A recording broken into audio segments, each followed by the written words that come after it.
mikenani alaihi ngatas Rasul sallallahu alaihi wasallam. Sada itu piro-piro blai adi matun kang agung. Tahammalaha kang nyangka sapa Rasul ha ing sadaid bima kelawan perkara atau kang paring hu ing mak sapa Allah Gusti Allah minas sabati hale tetap saking tabah was sabrilan sabar. Falaqad aqbala mangka yakti teman-teman madhep alaihi ngatasé Rasul sapa Ubay bin Khalaf yuridu hale ngarepake sapa Ubay bin Khalaf qatla ing mateni Rasul. Pakhoda mangka ngalap sapa Rasul alaihi salatu wassalam al-akhbata ing alat perang atau tombak mimman saking wong kanu kang ana sapa man iku mahu tetep ing dalem sertane Rasul. Wadrobalan mukul sapa Rasul hu ing Ubay durbatan kelawan sak pukulan kanat kang ana apa durbah iku sababa halakihi nyebabake matine Ubay walam yuktal hale ora mateni sapa Rasul alaihi salatu wassalam khairuhu ing liyane Ubay bin Khalaf hayatihi ing dalem suwene umure Rasul wa waqa lan dawah jatuh alaihi salatu wassalam sapa Rasul sallallahu alaihi wasallam fi khufratin ing dalem longan lubang rukbatan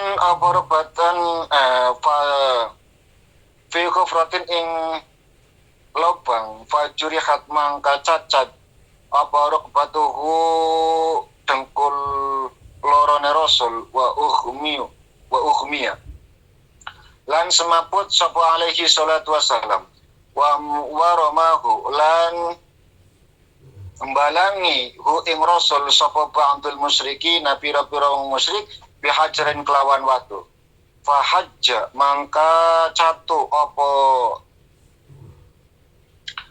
mangka ndadiake catu apa hajar wajahu ing wajah Rasul wa kusirat lan pecah apa rubaiyatuhu wacasarine Rasul wasaniyat tahu lan wacan ngarep lorone Rasul wajurihat lan cacat apa wajna tahu beli pilingan lorone Rasul wa usiba lan diparingi blai sapa ashabu pira-pira sahabat Rasul alladzi ashab kanu kang ana sapa alladzi iku yudafi'una padang reksa sapa alladzina anhu saking Rasul bijaro hatin kelawan pira-pira cacat kasiratin kang akeh aidon halemen al-qatla wa qutilalan dipateni minal muslimina wa qutilalan dipateni minal muslimina hala tetap saking pira-pira wong Islam fi Uhud ing dalam perang Uhud sapa aksaru luwi akeh min sab'ina tinimbang saking 70 wa minal musyrikin lan saking pira-pira wong musyrik salah satu wa isruna 23 waqad masalas lan teman-teman nganiaya ngetok-ngetok sapa Quraisyun wong Quraisy bikot celal muslimina ing pira-pira wong Islam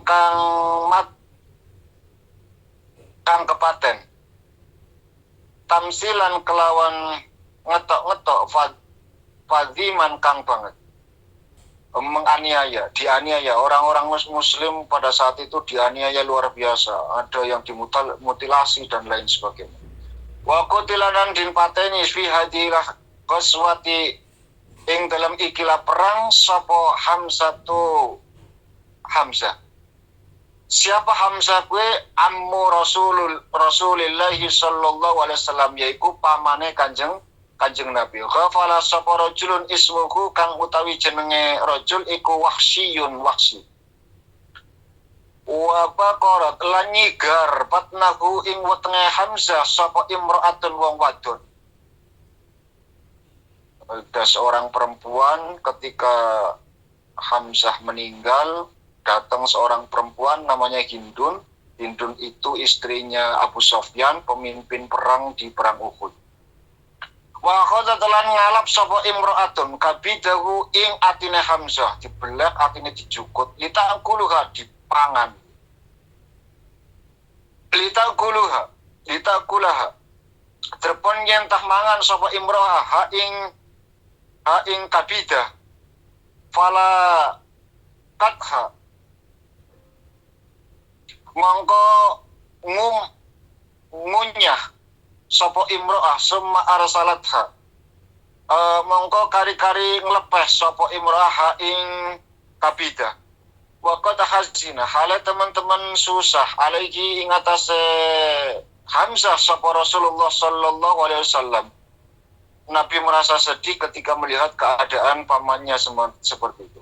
Wa amara lan merintah sapa Rasul bidafni jam'il syuhada'i kelawan mendam sebagai sekabiane pira-pira wong kang mati syahid fi siyabihim ing dalem sertane pira-pira dodote syahid di pendem sekaligus dengan pakaiannya tidak dimandikan. Allati kutilu kang mati sapa syahid fiha ing dalem allati walam maraja lan ing dalem nalikane bali sapa al muslimuna pira-pira wong Islam ilal Madinati marang kota Madinah. Sakhira bihim mangkang ngenyak bihim kelawan muslimu sapa al yahudu pira-pira wong Yahudi wal munafikuna lan pira-pira wong munafik. Wa qalu khale pada ngucap sapa munafik lan Yahudi li ikhwanihim ing dalem tingkai pira-pira kancane munafik lan Yahudi. Lau kanu ing dana mamatu mama kutilu. Andaikan kita itu tidak ikut maka kita tidak akan mati. Kelakuannya wong-wong munafik yang dipimpin oleh Ubay bin Salul. Singkat cerita, ini terakhir pada ringkasan, kalian ringkasan. Masuk pada Kulasoh Asaniyati Salis. Saya akan mereply kembali, Bu, pelajaran yang lalu. Karena perang Uhud ini adalah perang kedua, Bu. Jenengan masih ingat perang pertama namanya perang apa, Bu? Kenapa terjadi perang Uhud? Karena terjadinya perang pertama masalahnya. Kalian tahu perang pertama itu perang apa? Masih ingat pelajaran yang lalu? Pertama terjadi itu perang Badar, Bu. Perang Badar yang menang siapa, Bu? Yang menang. Perang Uhud kan kalah wong muslim. Kalah kocar kacir, wis. Jelas kalah. Pertama kali perang Badar yang tidak seimbang itu dimenangkan oleh kaum muslimin. Tadi kenapa saya itu menyebutkan kalimat imra'ah dan saya sebutkan namanya, padahal di sini nggak disebutkan namanya. Supaya kalian ingat apa yang menyebabkan Hindun begitu bencinya, begitu dendamnya sampai orang yang membunuh seluruh keluarganya yaitu Hamzah dibelek dadane, diambil jantungnya, dikunyah, dimakan, lalu dikeluarkan lagi. Saking luar biasanya, Bu.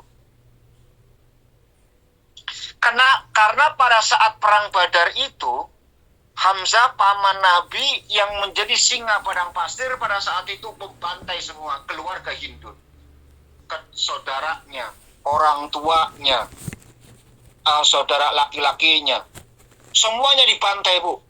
Anaknya, pamannya, bapaknya itu dibantai sama Hamzah. Perang Badar. Singkat cerita,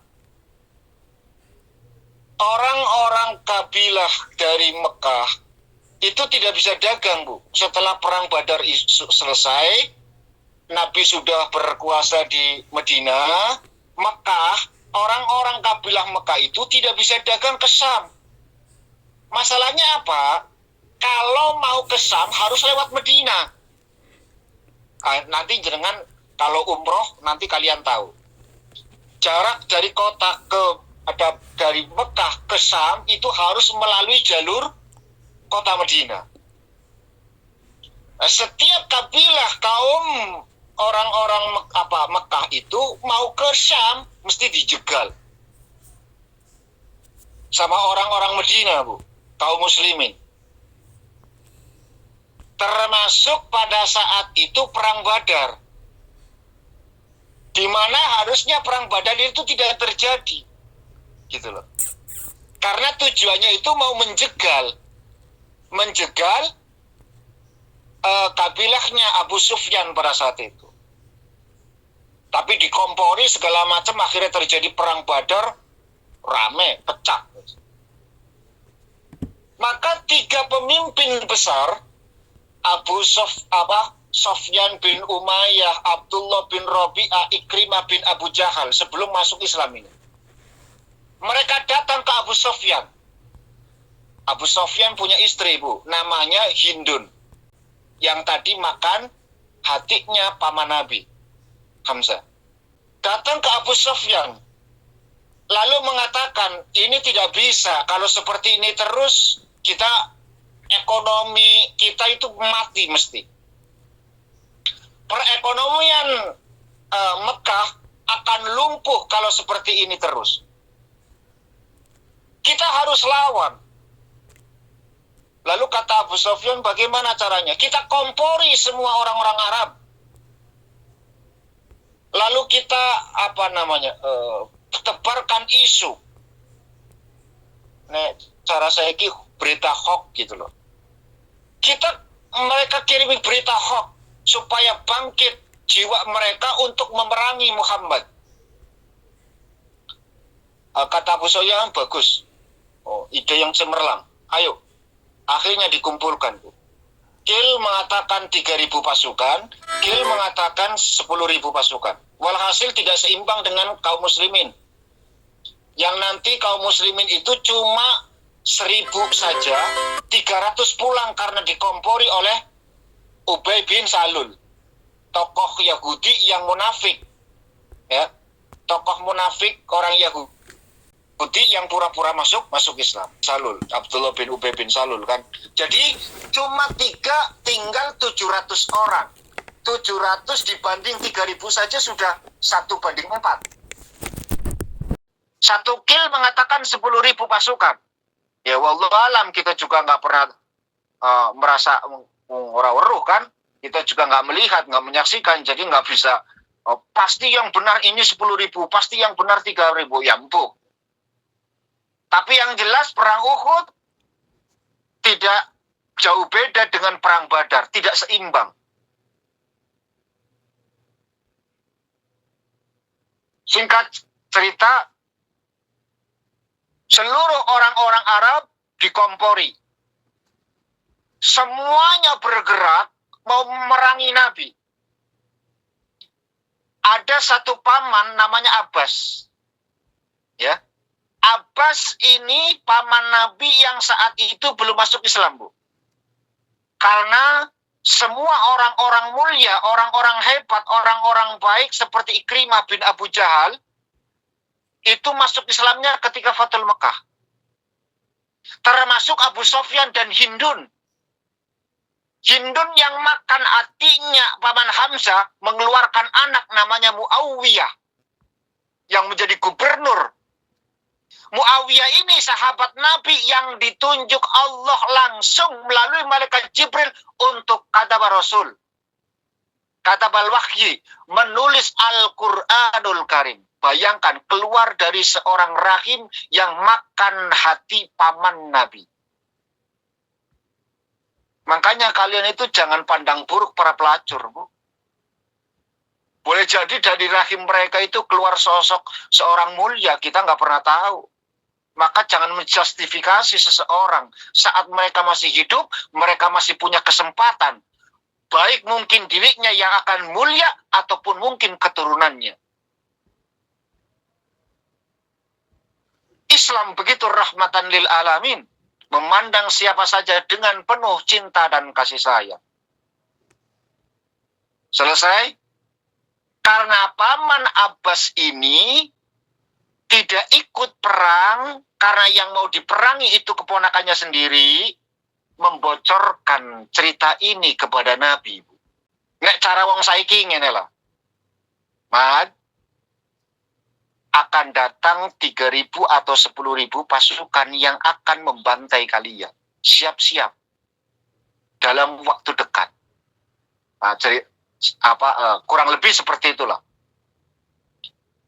Nabi mendengar bocoran tersebut dari paman yang dipercaya, maka Nabi mengumpulkan seluruh sahabat-sahabatnya, baik muhajirin maupun ansor, orang tua maupun pemuda, dikumpulkan. Setelah dikumpulkan, terjadi perselisihan.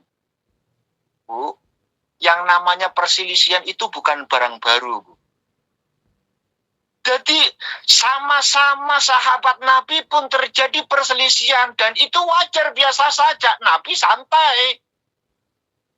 Nggak langsung booming jadi berita. Jadi yang namanya perselisihan itu adalah satu pemicu, malah justru. Satu pemicu untuk menemukan satu jalan keluar. Ya. Bahkan jauh sebelum itu, Qabil dan Habil berselisih. Sampai paten pinaten. Terjadi pembunuhan pertama umat manusia, terjadi pada saat Qabil dan Habil. Makanya dosa paling besar adalah membunuh seseorang. Satu orang terbunuh, maka seperti membunuh seluruh alam semesta. Itu dosanya, Bu. Dosa paling besar itu mengalirkan darah seorang muslim. Ojo nganti. Dua dosa sampai matani wong, Bu. Yang tanpa hak lo ya maksudnya. Yang tanpa kebenaran. Yang tidak dibenarkan oleh syariat agama. Adapun perang ataupun membela diri ataupun apa ya nggak jadi persoalan kalau itu. Singkat cerita, terjadi perselisihan. Kata orang-orang tua Madinah pada saat itu, gini saja ya Rasul, kita halau saja, kita hadang di tengah-tengah kota Madinah. Kita tunggu saja. Kalau memang mereka nyerbu, kita bantai. Kita duduk saja di rumah santai sambil minum kopi. Tenang saja. Pokoknya mereka datang, mereka bergerak, kita bantai. Tapi kata pemuda, tidak, jangan seperti itu ya Rasul. Apa pendapatmu wahai para pemuda? Para pemuda itu pun menjawab pertanyaan Nabi. Begini ya Rasul, kita halau di luar saja. Jangan sampai mereka itu menyerbu ke jantung kota. Andai kata mereka nyerbu, kita kalah, habis kita. Perempuannya dibantai, anak-anak dibantai, semuanya selesai, Bu. Ya Rasul. Terus maksudmu itu menghalau di luar bagaimana? Begini, andai kata kita kalah, maka di rumah masih ada perempuan dan bocah-bocah yang mereka akan terus mengalir darah keimanan mereka yang akan menjadi generasi penerus kita. Nah, Nabi milih yang pendapatnya para pemuda. Oke, kita halau di luar. Dihalau di Uhud itu. 1.000 orang berangkat, Bu, dari jantung kota Madinah, berangkat ke Uhud. Nyampe di sana 300 orang pulang. Ya. Nyampe di sana 300 orang pulang. Inilah yang menjadi penyebab asbabun nuzul surat Ali Imran ayat 166 sampai 170. kemunafikan yang dikuasai oleh Ubay bin Salul memprovokasi orang-orang munafik untuk kembali pulang. Sudahlah, nggak mungkin terjadi perang. Mereka sudah kocar-kacir di perang Badar pada saat itu. Ciut nyali mereka. Nggak mungkin mereka itu nyambangin kita. Pulang sajalah. 300 orang pulang, Bu. 1000 dikurangi 300, tinggal 2/3. Ya. 700 orang menghalau, menghadapi, menghadang. Berperang melawan 3.000, kill 10.000. Padahal sebenarnya strategi Nabi itu sudah luar biasa. 50 orang ditempatkan di satu bukit yang kemarin saya cerita. Ya. Itu sudah strateginya luar biasa. Tapi apa yang terjadi? Pasukan kaum kafir Quraisy, musyrik Mekah datang. Yang memimpin pasukan itu langsung Abu Sufyan. Dedengkotnya Quraisy pada saat itu. Dipimpin langsung oleh dedengkotnya. Pada saat itu Abu Sufyan memerintahkan Khalid bin Walid untuk menjadi komandan pasukan perang berkuda. Khalid bin Walid pada saat itu belum masuk Islam, Bu. Satu yang harus menjadi catatan yang kalian ingat, Bu. Khalid bin Walid tidak pernah menemukan kekalahan saat perang. Pemimpin terbaik pada saat itu. Setiap kali perang mesti menang. Kata siapa? Nyatanya pada waktu perang Badar kalah kocar-kacir. Pada saat perang Badar, Khalid bin Walid tidak ada di perang Badar. Nggak ikut perang. Khalid bin Walid pada saat itu ada di negeri Syam. Jadi nggak ikut perang. Ahli strategi. Luar biasa cerdasnya. Jadi Khalid bin Walid itu sudah dikenal, Bu, oleh kaum muslimin pada saat itu. Ketika Khalid bin Walid muncul, lois, lawannya ya Salman Al-Farisi. Singkat cerita, memimpin 200 pasukan berkuda Khalid bin Walid itu. Terjadi perang, tapi sebelum terjadi perang, Bu, biasanya dulu gitu loh. Dulu sebelum perang, itu pasti jagoan pihak lawan dengan jagoan pihak musuh, itu pasti duel dulu. Itu sudah menjadi tradisi. Jadi, tradisinya dulu sebelum perang itu, dua jagoan itu beradu dulu, Bu, berantem dulu. Baru setelah itu perang. Ini untuk memberikan semangat, ya, dari kedua belah pihak. Siapa yang menang itu yang pasti untung. Pasti mereka bersemangat. Satu dari kalangan kaum musyrik dikeluarkan jagoannya. Rasul menunjuk Zubair. Zubair bin Awam ditunjuk menjadi algojo pada saat itu. Menjadi bodyguard. Apa yang terjadi? Nggak lama, Bu. Sekali datang, sekali tebas, leher orang musyrik putus. Itu yang menyebabkan Rasul dan seluruh para sahabatnya bertakbir. Allahu Akbar. Sehingga apa? Adrenalin para sahabat saat itu luar biasa. Semangatnya luar biasa. Karena sekali tebas, Bu. Nggak nunggu tangting-tangting, udah langsung datang. Main pet, tugel, Bu. Gulunya. Super. Makanya banyak orang-orang yang namanya ulama-ulama kita itu namanya Zubair. Termasuk abahnya Mbah Maimun. Mbah Maimun kan bin Zubair.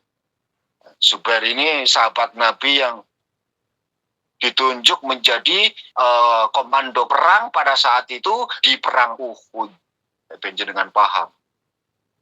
Jadi pemimpin pasukan perang Uhud pada saat itu dipimpin oleh Zubair bin Awam. Singkat cerita, terjadi perang.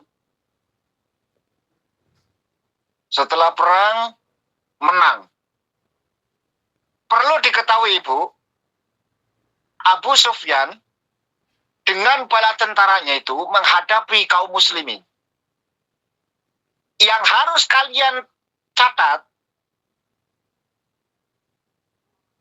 pasukan berkuda itu tidak bergeminggu. Memantau. Khalid bin Walid tidak ikut perang, Bu. Ya, Khalid bin Walid tidak ikut perang. Dipantau karena semangat orang Islam pada saat itu luar biasa. Karena melihat Zubair telah membantai Al-Gujum mereka dengan sekali tebas. Itu luar biasa. Orang-orang muslim pada saat itu. Bantai semuanya. Singkat cerita, kocar kacir. Kaum musyrik kalah. Apa bisa disepak mundur. Mundur, Bu. Kan di pertemuan yang lalu saya sudah cerita, Nabi pesan pemanah 50 orang tidak boleh turun, ya kan? Tidak boleh turun, kecuali sudah ada komando dari saya. Semuanya sudah kocar-kacir, orang-orang yang di bawah sudah mengambil harta rampasan perang, ada tombak, ada baju besi, ada macam-macam. Yang 50 orang ini, karena merasa yakin sudah menang, musuh nggak mungkin kembali, turun. 40 orang, ditinggal 10 orang. Karena yang 10 itu masih taat, Bu. Apapun yang terjadi sebelum ada komando dari Rasul tidak boleh turun. Melihat kejadian yang semacam itu, Khalid bin Walid, ini kesempatan bagi kita, kata Khalid bin Walid. Ayo muter. Muter naik ke atas, yang 10 dibantai, yang di bawah dihujani dengan anak panah, Bu. Panah, tombak, segala macam. Singkat cerita, terdesak. Sampai-sampai ini poin yang harus kalian paham. Disinilah letak kekalahan orang muslim. Nabi terperosok, Bu. Sama lubang yang sudah dipersiapkan oleh musyrikin. Sampai dengkulnya Nabi, Bu, 2 lututnya Nabi itu berdarah. Karena terperosok.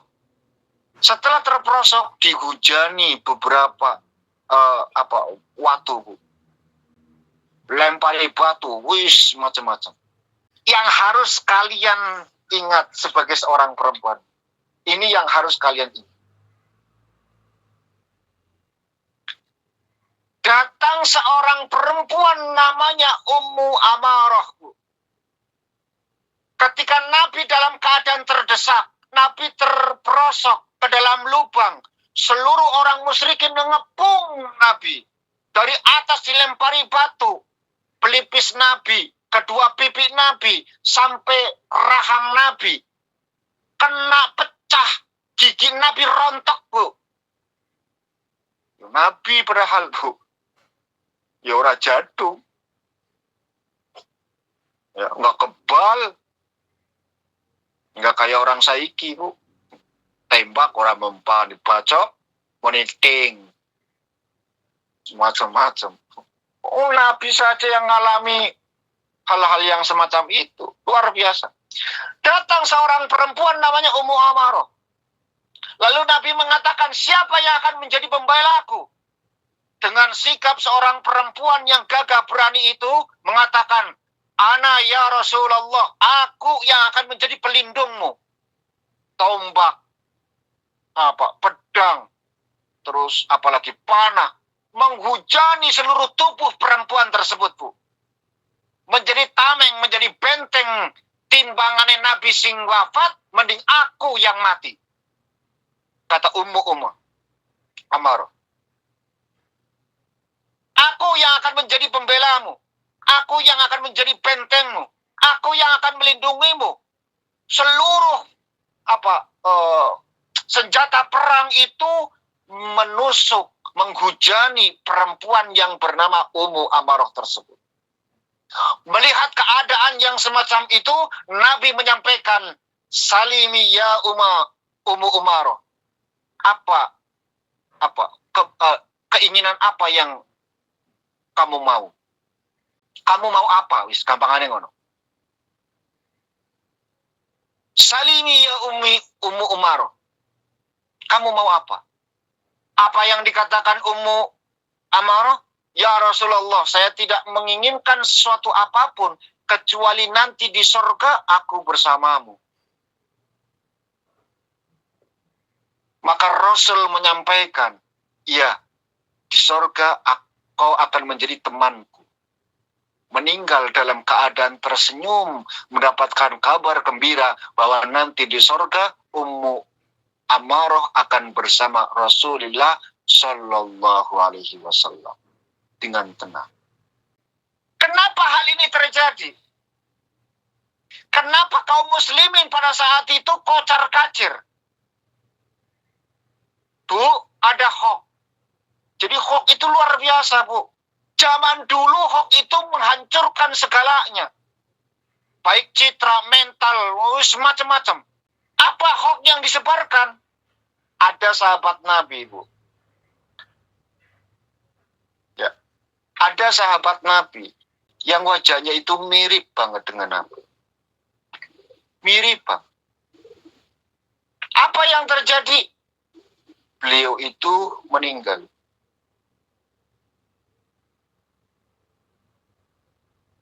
Wajahnya mirip sekali dengan Nabi. Jalannya mirip dengan Nabi. Siapa itu? Mus'ab bin Umair. Meninggal dunia pada saat itu. Maka seluruh kaum musyrikin mengatakan, Muhammad telah mati, Muhammad telah mati, Muhammad telah mati. Bu, bayangkan, 3.000 pasukan melawan 700 orang, pemimpinnya dikabarkan meninggal. Apa yang terjadi, Bu? Kacau. Mereka mundur. Ya, mereka mundur. Itu yang menyebabkan Nabi juga terperosok, Bu. Kalian harus ingat, hoax itu luar biasa. Padahal Nabi pada saat itu masih hidup. Hanya gara-gara ada seorang Mus'ab bin Umair yang wajahnya mirip dengan Nabi, dikabarkan Rasul telah meninggal, Muhammad telah mati. Seluruh mental orang-orang Muslim pada saat itu down. Buat apa kita perang? Macam-macam. Apa yang terjadi? Anas bin Nadir datang, Bu. Anas bin Nadir pada saat itu sebenarnya tidak ikut perang Uhud, Bu. Nggak ikut. Terlambat dia itu datang. Karena dari Syam. Pulang ke Medina, itu ternyata tidak didapati para sahabat pada saat itu. Nabi pun nggak ada. Lalu ditanya, kemana orang-orang ini? Lagi perang. Di mana? Di perang di Uhud, katanya. Disusul. Pada saat yang bersamaan, Anas bin Nadir itu melihat semangat orang-orang Muslim itu mundur, down. Lalu dengan sikapnya, Anas bin Umar itu mengobarkan kembali semangat jiwa mereka. Famatakna'una bil hayati ba'da Rasulillah sallallahu alaihi wasallam. Kenapa kalian lari tulang langgang? Kocar-kacir kayak begitu. Apa yang akan kita lakukan setelah Nabi meninggal dunia? Hah? Kamu jangan jadi orang jadi pengecut. Kira-kira seperti itulah. Kumu famutu ala ma mata alaihi Rasulullah sallallahu alaihi wasallam. Bangkitlah kalian, balik lagi ke peperangan. Kalau Rasul terbunuh, kita juga harus menjadi syahid bersama Rasulullah sallallahu alaihi wasallam. Semangat jihad Anas bin Umar ini yang membangkitkan kaum muslimin pada saat itu. Lalu mereka kembali lagi. Mati-matian hampir. Terus tadi di kitab Khulasoh mengatakan bahwa 70 orang meninggal dunia. Perang Uhud, Bu, cuma musyrik yang mati cuma 23. Ya, cuma 23. Sedangkan kaum muslimin lebih dari 70, Bu. Kalah telak. Lalu kenapa tidak sampai mengobrak-abrik kaum musyrikin pada saat itu? Karena tujuan mereka itu membunuh Muhammad. Ya. Dikabarkan bahwa Muhammad telah mati, maka mereka pun pulang, Bu. Padahal Nabi masih hidup. Yang mati itu Mus'ab bin. Mereka nggak tahu kalau Nabi itu masih hidup. Gitu loh. Yang mereka tahu, mereka telah membunuh Muhammad. Padahal Mus'ab bin Umair yang terbunuh. Karena wajahnya memang mirip. Karena dirasa sudah hajatnya sudah terkabul, mereka pulang, Bu. Nabi kembali ke kota Madinah. Seluruh perempuan-perempuan yang menanti, Bu. Lihat. Apa yang ditanyakan mereka? Ketika dikabarkan pamanmu, bapakmu, anakmu, suamimu meninggal dunia. Selalu yang ditanyakan bagaimana keadaan Nabi. Apa yang terjadi pada Nabi? Suamimu meninggal. Tidak dihiraukan, Bu. Apa yang terjadi? Anakmu meninggal. Apa yang terjadi pada Rasul? Saudara laki-lakimu meninggal. Apa yang terjadi sama Rasul? Semuanya, Bu. Seluruh perempuan-perempuan Madinah pada saat itu tidak menghiraukan anaknya, suaminya, mertuanya, saudara laki-lakinya. Yang ditanya itu bagaimana keadaan Nabi. Ketika ditemukan bahwa Nabi itu dalam keadaan baik-baik saja, Nabi masih hidup, walaupun cedera, mereka bertakbir. Senang luar biasa, Bu. Senangnya luar biasa. Sing penting Nabi masih hidup. Kecintaan mereka kepada Nabi melebihi semua kecintaan yang ada di muka bumi. Tidak lebih cinta kepada suaminya, tidak lebih cinta kepada anaknya, tidak lebih cinta kepada saudara laki-lakinya. Kecintaan perempuan-perempuan Madinah kepada Nabi, kepada Allah dan Rasulnya melebihi segala apapun di muka bumi. Luar biasa. Catatan terakhir, yang paling berjasa di perang Uhud adalah Tolhah bin Ubaidillah. Catat, Bu. Bukat metu. Ya, barangkali nanti keluar di cerdas cermat, biasanya kan ada cerdas cermat. Yang paling berjasa di perang Uhud adalah Tolhah bin Ubaidillah. Kenapa? Karena pada saat itu semua orang muslimin sudah down, sudah banyak yang meninggal. Tolhah dengan gagahnya sendirian menghadapi ribuan orang, Bu. Nabi sudah ditarik ke atas bukit Uhud untuk diselamatkan. Tolhah menghadapi semuanya sendirian. Bak-bet sampai meninggal dunia. Sampai-sampai Tolhah itu tidaklah terjadi perang Uhud kecuali ada Tolhah. Seakan-akan perang Uhud hanya diperuntukkan untuk sahabat yang bernama Thalha bin Ubaidillah. Disebutkan kalimat perang Uhud kecuali Ubaidillah, ya. Tidak, saya ulangi, tidaklah dikatakan perang Uhud kecuali ada nama Thalha bin Ubaidillah. Karena Thalha bin Ubaidillah itu luar biasa menghadapi ribuan pasukan musyrik pada saat itu. Sehingga Nabi mengatakan kepada para sahabatnya pada saat itu, lihat itu Thalha, dialah penyelamatku, dialah bentengku, dialah macam-macam. Muji sundul langit, Bu, Nabi dengan Thalha, sama Thalha. Nabi muji sundul langit Thalha bin Ubaidillah. Singkat cerita, perang Badar Nabi menang, ya, perang Badar Nabi menang, perang Uhud Nabi kalah.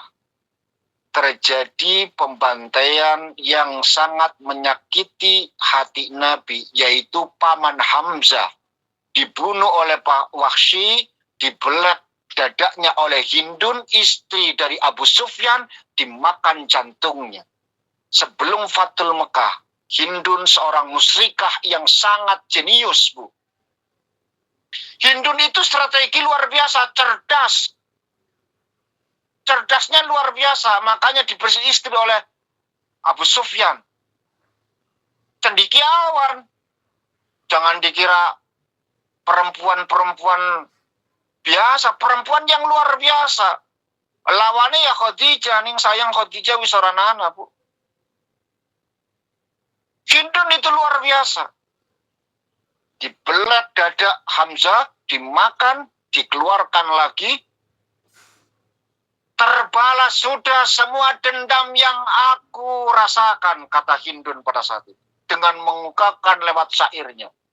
Aku wis puas, aku wis balas dendam. Kematian saudara-saudaraku yang pada saat di perang Badar terbalaskan sudah di perang ini, kata Hindun. Ya. Yang nanti Fathul Mekah, Abu Sufyan, Hindun itu masuk Islam, nanti punya anak namanya Muawiyah bin Abu Sufyan, termasuk Ikrimah bin Abu Jahal, mereka memeluk Islam. Para sahabat-sahabat Nabi yang mulia luar biasa. Muawiyah ditunjuk oleh Allah melalui malaikat Jibril untuk menjadi kadabal wahyi, penulis wahyu. Muawiyah anak Abu Sufyan, ya, anak dari Hindun, yang mana Hindun telah makan hati paman yang dicintai oleh baginda Nabi. Ya begitulah, Bu. Allah kadang-kadang mau bikin kacau manusia itu luar biasa, Bu. Orang tanggung-tanggung, Bu. Ya. Allah kalau mau nguji manusia itu nggak tanggung-tanggung. Bayangkan.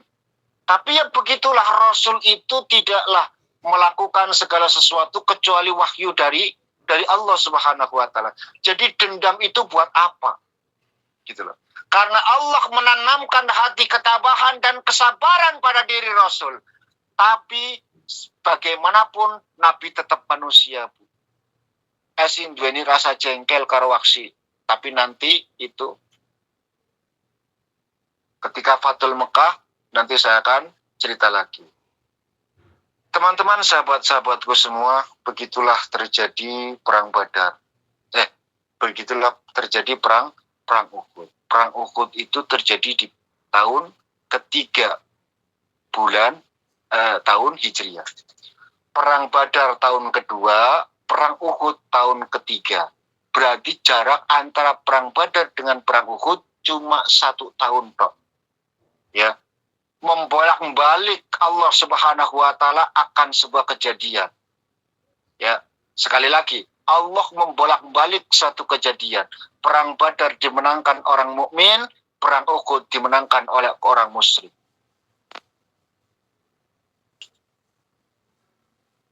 Terjadi 180 derajat berbalik. Sekarang kaum muslimin mengalami kekalahan. Tapi jenengan itu biarpun kekalahan dialami oleh kaum musyrikin, kaum muslimin pada saat itu, tetap kemenangan bagi mereka. Saya ulangi, biarpun perang Uhud kocar-kacir lari tulang langgang, mereka mengalami kekalahan, tapi kekalahan orang muslimin tetap itu sebuah kemenangan bagi orang muslim. Kenapa? Karena sama-sama mereka mati, kita mati, gitu loh. Tapi mereka mati membela kemusyrikan, kita mati membela keimanan. Jadi tetap menang mereka. Di hadapan Allah, mereka tetap mulia. Walaupun ada yang berkhianat. Tapi orang dihitung pengkhianatan perang Uhud, karena Allah ngitung ning perang Badar. Saya ulangi, pengkhianatan orang muslim, ketidaktaatan orang muslim di perang Uhud, ora dianggap karo Gusti Allah, karena Allah nganggep pening perang Badar. Kadung Allah wis janji, yang ikut perang Badar, sedosa apapun mereka mesti diampuni oleh Allah Subhanahu wa Ta'ala. Polai apapun, Bu, bayangkan. Polahnya bagaimanapun, asal mereka ikut perang Badar, maka mereka akan diampuni oleh Allah Subhanahu wa Ta'ala. Kenapa Allah menyerukan hal semacam itu? Karena perang Badar adalah perang pertama kali yang diserukan umat Islam untuk menghalau orang-orang musyrik. Seruan jihad pertama, ayo siapa yang mau perang, ayo ikut perang, ayo macam-macam. Rasul ngajak para sahabatnya yang ikut, itulah mereka yang mendapatkan sertifikat dari Allah Subhanahu wa Ta'ala. Sebesar apapun dosa di kemudian hari, Allah ampuni mereka. Termasuk kesalahan yang dialami di perang Uhud, Allah nggak anggap, Allah hapus kesalahan mereka, Allah menilainya di perang Badar. Dari sini mudah-mudahan ada ada hasanah keilmuan, pemahaman atau pemahaman dari diri kita melalui cerita ini, apa yang harus kita lakukan, apa yang harus kita perbuat ketika melihat bagaimana Allah membolak-balikan keadaan, terus orang perempuan fitrahnya, kiprahnya itu seperti apa. Maka dari sini mudah-mudahan ada hikmah yang bisa kita ambil, dan itu menyebabkan diri kita makin kuat cinta kita kepada Allah dan Rasulnya, makin tebal keimanan dan keislaman kita, dan senantiasa meningkatkan kualitas takwa kepada Allah Subhanahu wa Ta'ala. A'udzubillahi minasyaitonirrajim. Bismillahirrahmanirrahim.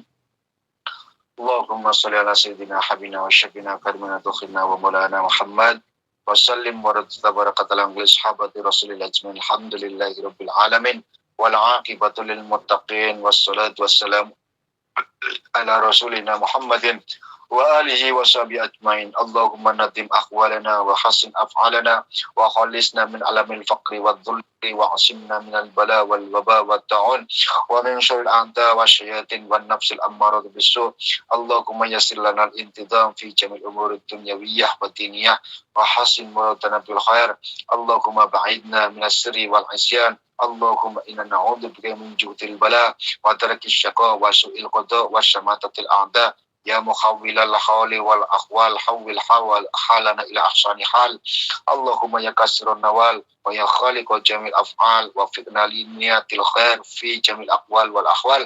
Allahumma salimna wa salim dinana wa la taslub waqtan nasma imanana wa la tusallit alaina man la yakhafak wa la yarhamna wa rasuna halad dunya wal akhirah innaka ala kulli syai'in qadir. Rabbana atina fid dunya hasanah wa fil akhirati hasanah wa qina adzabannar. Wa sallallahu ala sayyidina Muhammadin wa ala alihi wa sallam. Ana rabbika rabbil izzati amma yasifun wa salamun alal mursalin walhamdulillahi rabbil alamin. Hamdul Fatih. أعوذ بالله من الشيطان الرجيم بسم الله الرحمن الرحيم الحمد لله رب العالمين الرحمن الرحيم مالك رب العالمين الرحمن الرحيم مالك يوم الدين إياك نعبد وإياك نستعين اهدنا الصراط المستقيم صراط الذين أنعمت عليهم غير المغضوب عليهم ولا الضالين Amin. Sekian dan demikian yang saya sampaikan. Terima kasih atas segala perhatian. Mohon maaf atas segala kekurangan. Subhanakallahumma bihamdika asyhadu an la ilaha illa anta astaghfiruka wa atubu ilaik. Akhir da'wana walhamdulillahirabbil alamin. Wassalamualaikum warahmatullahi wabarakatuh. Waalaikumsalam warahmatullahi wabarakatuh.